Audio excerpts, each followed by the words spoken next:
А что же за зверь-то такой этот постназальный затек? Наверняка, если вы сами часто болеющий человек или у вас есть маленький ребенок, то вы хотя бы раз слышали о синдроме постназального затека. Такое состояние, при котором секрет из носа, то есть это могут быть слизистые выделения, могут быть гнойные выделения, затекают по задней стенке глотки или гортани. И в момент, когда они текут, эти самые ваши сопли, они вызывают раздражение глотки, слизистой самой. Получается вот это ощущение ползущего волоска в горле, першения. Иногда это провоцирует боль в горле, смотря у кого какая чувствительность. И мы получаем ответ организма желание прокашляться. Очень часто именно это является причиной кашля у маленьких детей.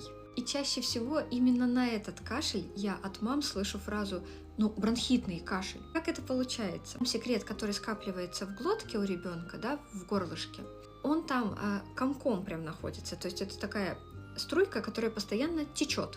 И когда проходит поток воздуха, создается вот этот звук такого влажного, сочного кашля. Хотя если мы аускультируем легкие, да, через фонендоскоп слушаем их, то в самих легких все спокойно и ровненько. И вам доктор говорит, все хорошо, этот кашель лечить особо не надо. А вы на доктора смотрите и думаете, баран. Потому что, вы же слышите громкий такой влажный, хороший кашель, который еще и периодически меняется сухим кашлем.